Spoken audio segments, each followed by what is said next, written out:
Howdy. My name is Hank Gilbert and I'm running for Congress in Texas's 1st Congressional District.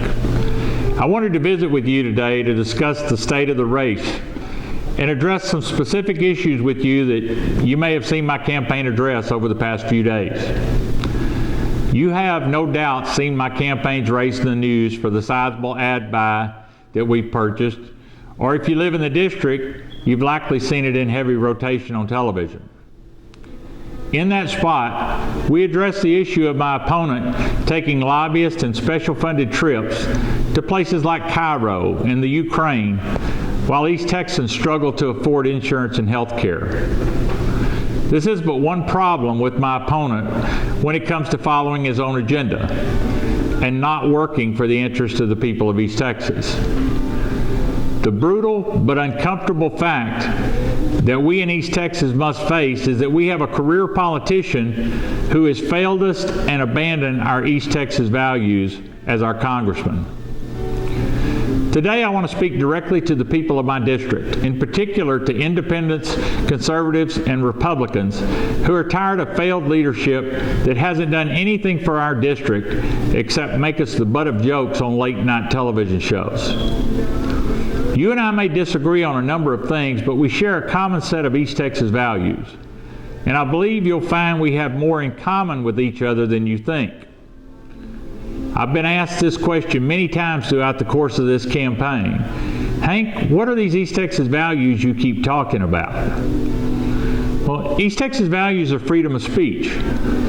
Whether it's peacefully protesting for Black Lives Matter, protesting in support of police, protesting for or against the president, or even for or against a political candidate. I know that we all agree that every American is afforded the right to peacefully assemble and express their freedom of speech thanks to the First Amendment of our Constitution. However, I believe that we all oppose those that riot and loot and destroy property or even try to intimidate others as a form of protest. I, like you, believe that those persons should be treated as the criminals that they are and prosecuted to the greatest extent of the law. I also want to address today the concept of defunding the police. Folks, it's not an East Texas value to defund the police out of existence. What is needed in is policing reform, like requiring a 4-year degree and more extensive training before young men and women are sent out to patrol American streets, not knowing what dangers may lurk around any corner. We must ensure restrictions on the use of deadly force to ensure that there are no more George Floyds ever. We must fund more social work programs in the American cities to address the root causes of many police calls, like mental health issues, or homelessness, or substance addiction, and allow police to do police work, not the work of mental health professionals and social workers. We need our police, but our police must be better trained and more appropriately equipped and supported to face the challenges of today. Racism is also not an East Texas value. We must concede that systemic racism exists in American institutions from the federal government down to the local level. And we must root it out wherever we may find it.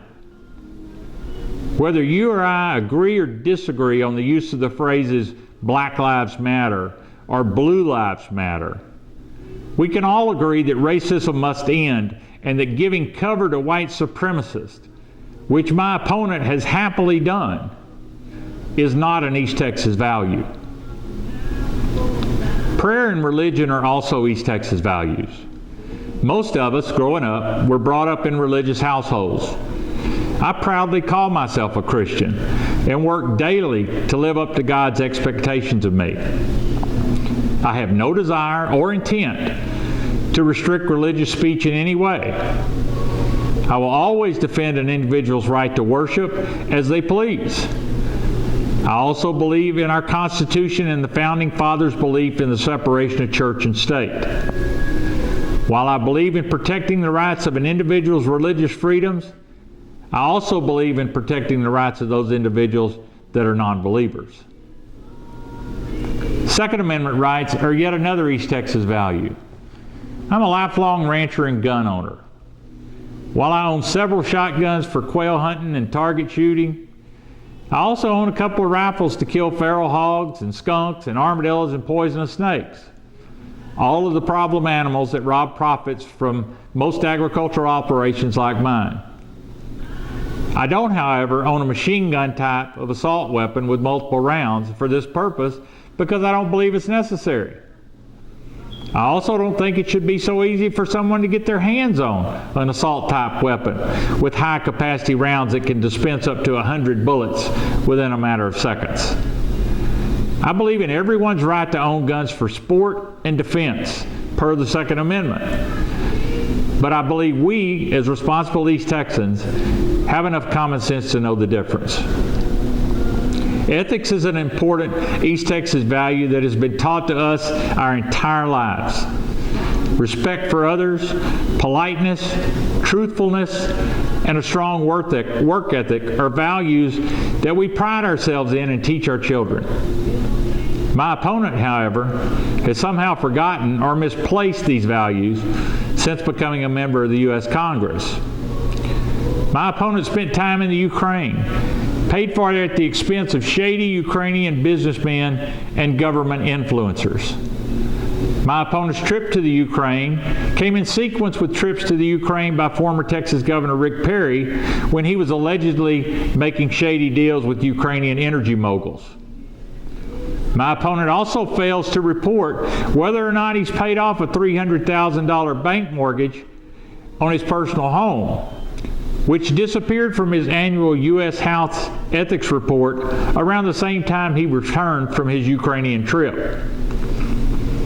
My opponent, the self-proclaimed poorest member of Congress, is also paying for numerous Netflix and iTunes accounts, OnStar navigation system, 2 storage unit rentals, and his personal automobile insurance with campaign donations from his congressional campaign account, all of which are not permissible to do according to the House Ethics Committee, which might explain why he's had so many ethics complaints filed against him during his time in Congress.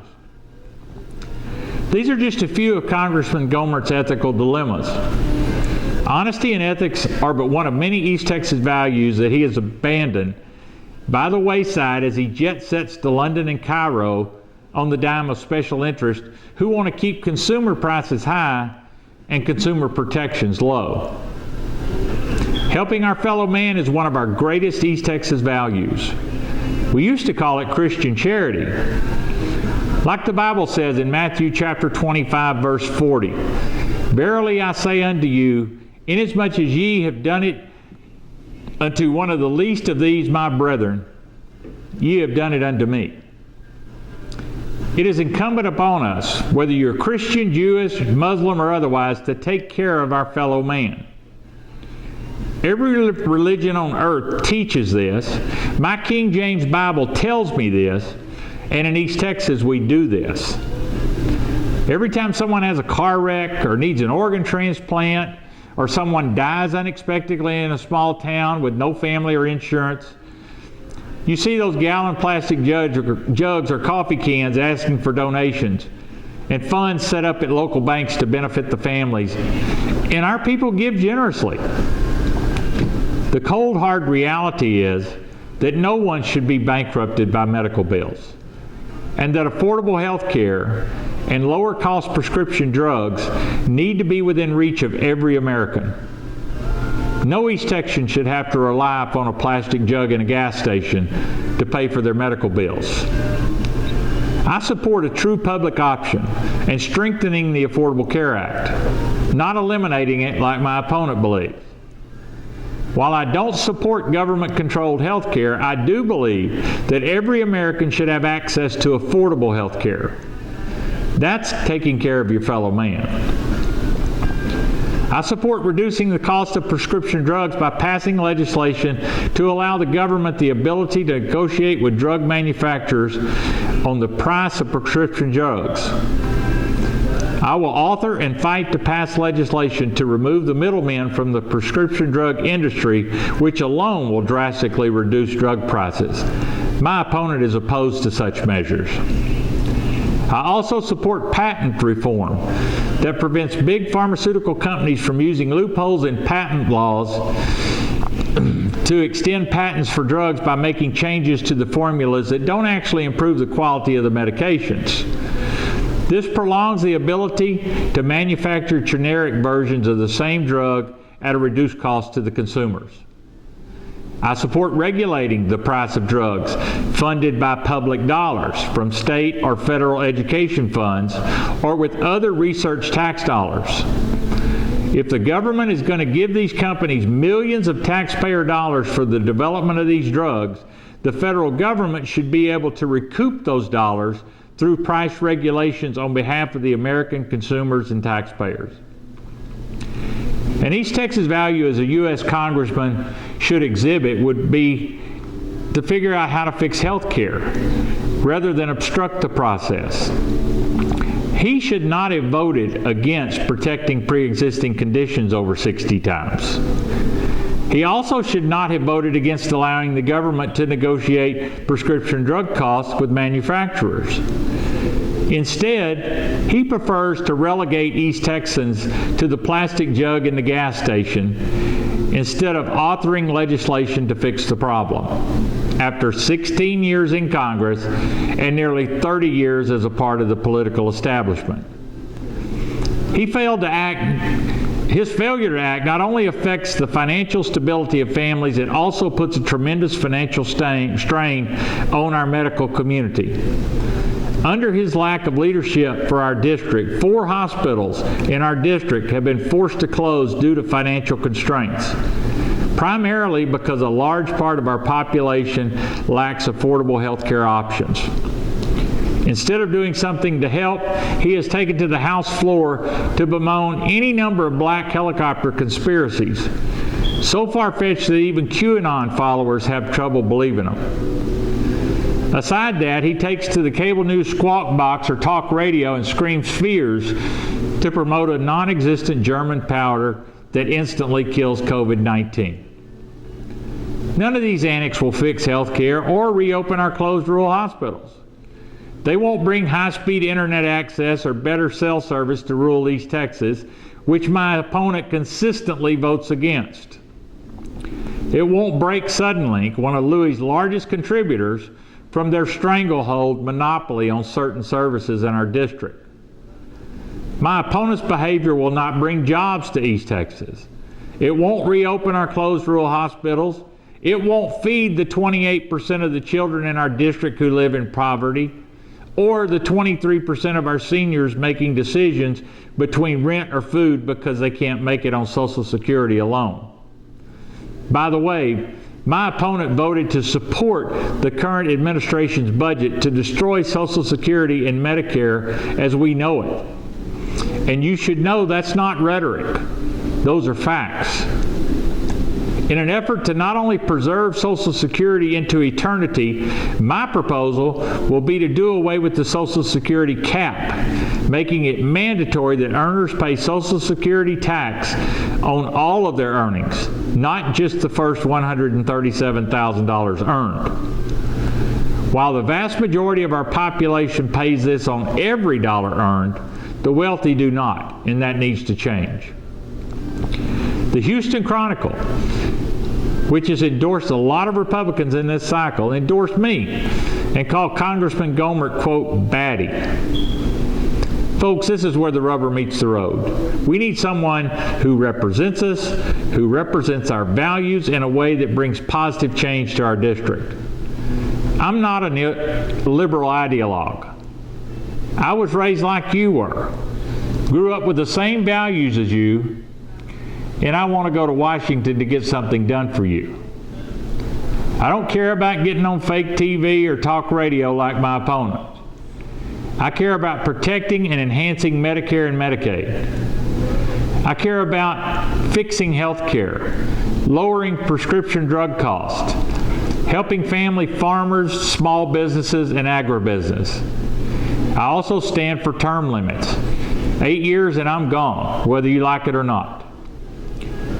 I will go to Washington, keep my head down, and perform all the constituent services you need, and some that you hadn't had before, like public town hall meetings. Louis hasn't held a public town hall since his first term in 2005. I pledge to hold 2 town halls per year in each of the 12 counties in our district. That's a minimum of 24 opportunities per year that you'll have to ask whatever questions that you need answered. I'll listen to you and work to properly address your issues and concerns. I will focus on bipartisan solutions to difficult problems and work to author and pass meaningful legislation and appropriations that will impact East Texas and American agriculture in a positive way. For a rural district, going to Congress isn't about getting on TV or endlessly speaking on an empty House floor or downright abusing the system and violating campaign finance law by spending your campaign contributions on Netflix accounts and car insurance when your campaign doesn't even own a vehicle. It's about being the voice for and getting positive things done for the people of your district, just like previous members from Texas have done, like Sam Rayburn and Charlie Stenholm and Max Sandlin and Kay Bailey Hutchinson. Early voting has already begun. If you've not yet voted, I ask you to please get out and vote. Since there is no straight ticket voting this year, I ask that you vote all the way down the ballot. And when it comes to the third race on your ballot for U.S. Congress, I humbly ask for your vote. Regardless who ultimately becomes the 46th President of the United States, I'll hold them to their promises to rule America, to Texas, and on the issues of importance to each and every one of us who share that common sense set of East Texas values. I'll work with them to improve our daily lives, lift children in our district out of poverty, and make affordable insurance available to all our residents, as well as lower health care and prescription drug costs. When it comes to fighting for our shared East Texas values, folks, I don't give a damn who's president. I'll hold them accountable to us, from taxes to infrastructure to health care. It isn't about the issues on which we may disagree, but about the common ground we know we can find to improve our daily lives, the lives of our fellow man, and while protecting our freedoms, exercise common sense to bring about positive change for East Texas that reflects our unique common values. Get out and vote early, but if you can't make it, Election Day is Tuesday, November the 3rd. Thank you for your time and your attention. May God bless America and God bless East Texas.